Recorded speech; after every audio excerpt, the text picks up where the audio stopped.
Welcome back. My guest today is Sean Swarner, who has done the Explorers Grand Slam. That's all 7 summits in the North Pole and the South Pole.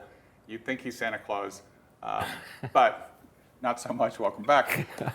Appreciate that. I need to grow a much beard. bigger beard A really long and put on beard. about 100 pounds. You did that before. Let's not do that again. So in the first segment, you talked about having cancer twice, given no chance to live, really impossible odds. You beat that.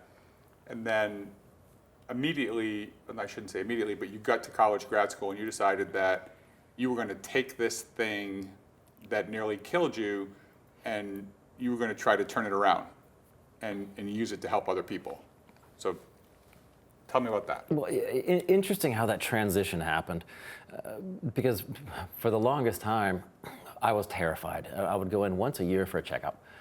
And I remember a couple times I had some scares. You know, even now I still go in once a year for checkup because no one's ever had these 2 cancers. The doctors have no idea what's going to happen. So every time they draw my blood, I get the results. I'm like, sweet, I got another year to live. So I really make the most out of it.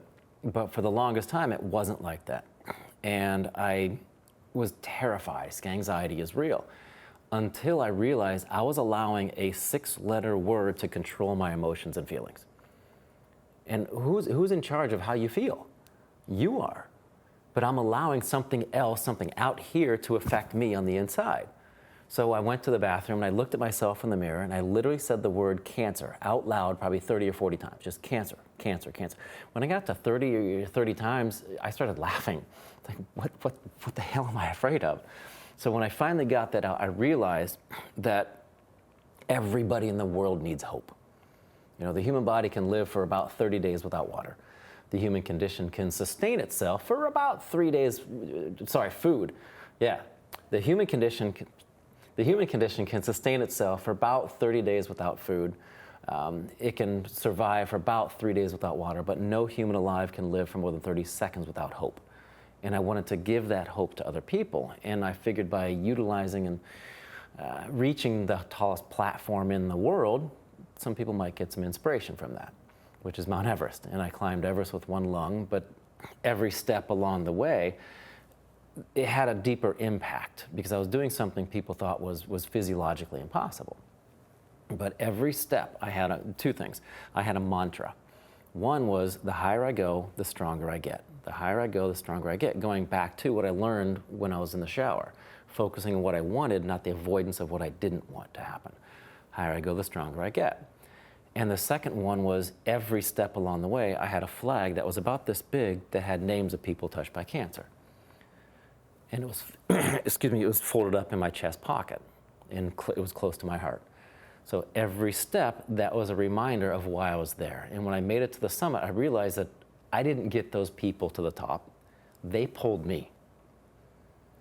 And that's when it really hit me. And then I realized that there were 6 other peaks, 6 other continents, wanted to do that. And then going back to the Explorers Grand Slam, which again, I still, every time it's a Denny's breakfast platter in my head. South Pole, North Pole, we were tracked by two polar bears going to the North Pole, but when I reached the North Pole again, we had a flag that was probably 6 feet by 4 feet, thousands and thousands and thousands of names. And to me, they're people, not just names. You know, people who've passed away, unfortunately, it happens. People who are battling for their lives, people who are survivors. And again, just like Everest, this time they were pushing me the whole way. And then you'll have to watch the movie to see how it ends. Like the Titanic, you know, it sinks. I make it to the North Pole. I'm back. Everything's okay. But there's a lot that I learned about what I've been through and how you can utilize that trauma to be your strength. And we met when they were showing that film at Mission Driven, and I was standing in the back, and you happened to get up and walk toward the back. That's when we started chatting. Where can people see the movie? So True North, that's the story of you completing the Grand Slam, and you show the names and the flag, and where can people see it? Tell everybody where they can actually find this movie. If you have Amazon Prime, you can watch it on Amazon Prime. True North, a Sean Swarner story, but I don't get any royalties, so if you don't have Amazon Prime, don't pay for it. There's a free version on YouTube. On YouTube, there it is. So True North, it's the documentary that you get there, and you do have this giant flag, and it showed, what I found fascinating in that was while you're training to go to the North Pole, which is not easy, right? No, not at all. Pretty cold place and 80 below. 80 below zero, and you're dragging lots of gear, 200-pound sled. 200-pound sled through 80 below.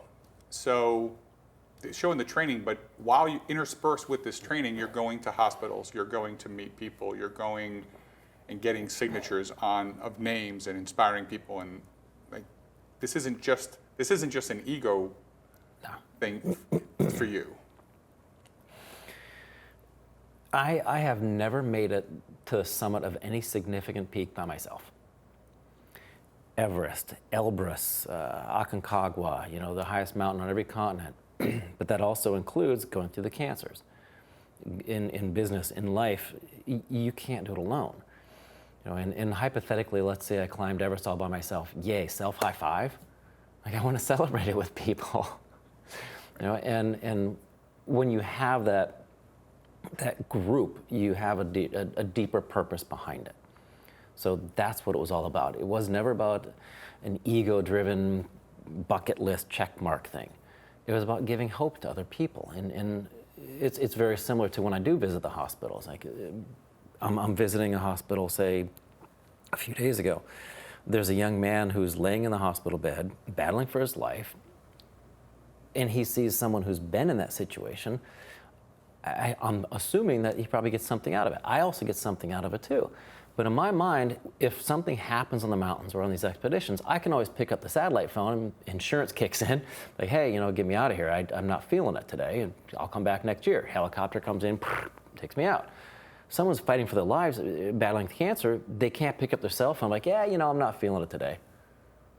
They have to keep going. So I think we're inspiring each other. It's like kind of this circle of hope. I think that's a really, what's an important thing for goals. Having something to inspire you that drives you, that's bigger than you, is really important. But there's also the obligation to give back. That connection to the people who helped you, whether it was your parents, who were super impressive in the documentary. Absolutely. I think the first thing I said to you, they were interviewing your mother, and I think what I said to you was, I see where you get it from. Yeah. Or she's formidable. Yeah. You could see the strength in her. But there's not just this joy and celebration and appreciation for where you are, but an obligation, a responsibility to give back and inspire others. And that seems real deep with you. Yeah, absolutely. I mean, my mom now, she's a breast cancer survivor.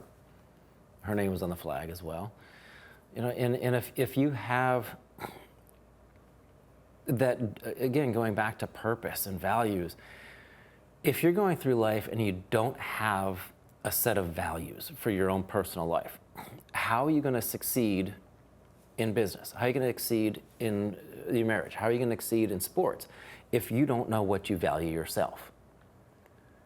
Because how you grow as a person affects everything in your life. Every relationship, and it can be relationships meaning anyone from your significant other to the person who's bagging your groceries. You have a relationship with that person. It all comes down to how you treat someone else in that relationship. So if you don't have a set of personal core values, how are you going to decide which way you're going to go in life? How are you going to decide which path to choose? So for me, personal growth, charity, giving back, and those were instilled years ago. And I still hold on to those to help and give back because I want to make the world a better place. We all know that if you look at the news, turn on the TV, I don't care if you watch Fox, I don't care if you watch CNN, I don't care if you watch anything, if you read anything on the internet, 99% of it's negative, 0.000001% is positive. I want to be the change in the world that makes a difference in someone else's life. And you're doing that. It's you did something really interesting. The day before you summited Kilimanjaro, you sent me a note. And truly, the day before you summit, so you're already at altitude. Maybe you were a little hypoxic. A little weird. You're a little weird at that point with the lack of oxygen. But you actually sent me a message from the mountain, said you were about to summit, and asked me if I wanted to add any names to the flag. And then it was my mother, my father, my father-in-law. There was Jim Monroe, who's coming on the show. There was Tia Manzoni, who's someone I've worked with. There was Matt Criglio, a friend of mine who died. There was Gene Chandler, my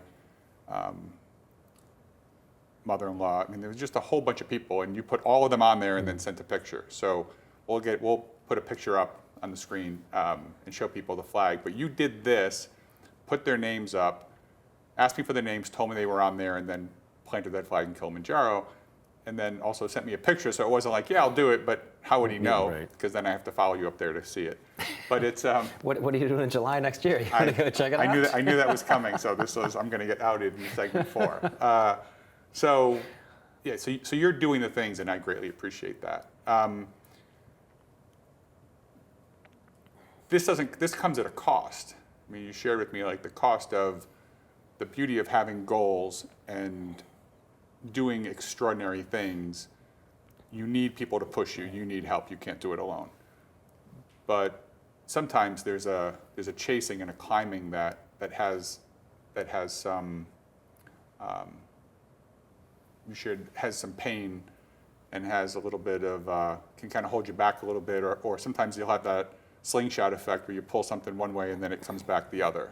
And so I know you shared that.